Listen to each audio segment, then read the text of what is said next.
Hi guys, so guys, I just want to share you something. Okay, story time.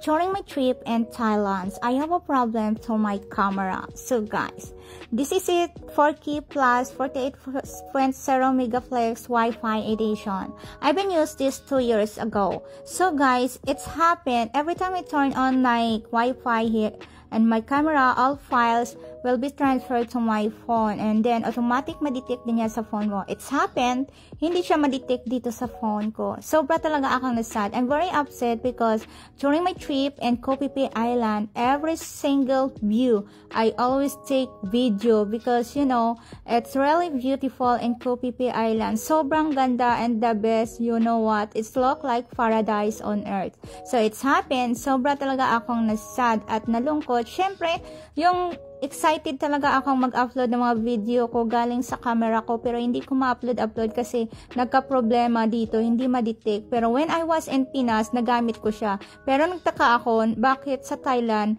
nagkamikos-mikos na siya. So, kung saan pa na, ang dami-dami kong mga video na kuha sa buong island, sobra pa, doon pa talaga nagkamikos-mikos. So, it's happened, may gwapito, nagsabi sa akin, nabibili kami ng laptop para ma-transfer ko yung lahat ng mga files ko at ma-upload ko sa page ko. So, guys, ang sabi ko, ayaw ko, kasi kakabibili ko lang ng bagong cellphone, 5 araw ang nakalipas. So, guys, ayaw ko kasi may kamahalan naman yung cellphone ko at mabigat na din sa bulsa. Sabi ko, ayaw ko nang gumastos ka pa. So, ganon.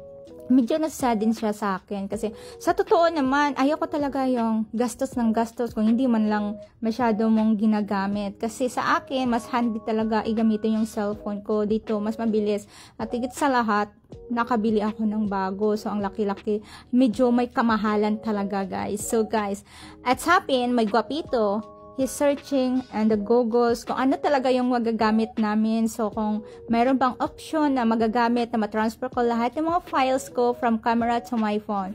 So, guys, ang nangyari is nakahanap din yung gwapito ko. Sobra talaga akong syempre, nasa din siya pag nakita niya ako nalungkot. So, ganon. So, guys, I just want to share you, this is a Lightning to STTF card camera adapter. So guys, it's very handy. You can buy this in the mall. So guys, ito po siya. Sobrang handy lang. And then yung memory dito sa camera nyo, ilagay nyo dito, isaksak nyo dyan.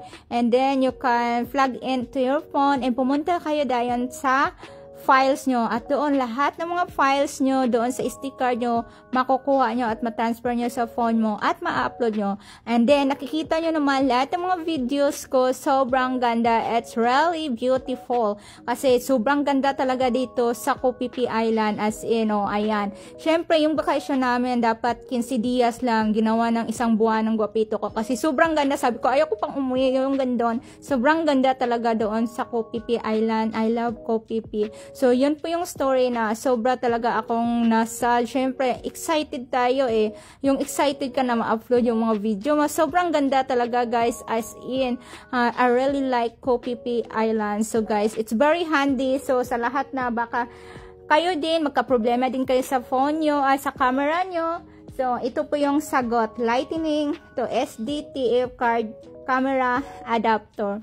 By the way, thank you so much to my Gwapito Love because siya po yung nakahanap nito. Syempre, ako yung gulo-gulo na yung utak ng ate nyo. Syempre, nasasad ako kapag hindi ko ma-upload yung mga magandang video na nakuha ko. So, yan lang po guys. Baka kung sakali, magka-trouble din yun kayo sa camera, lalo na sa mga traveler. Mahirap kasi mag-travel na magdadala ka pa ng laptop. Mas mabuti ng camera, phone, and then SD adapter. So, yan lang po.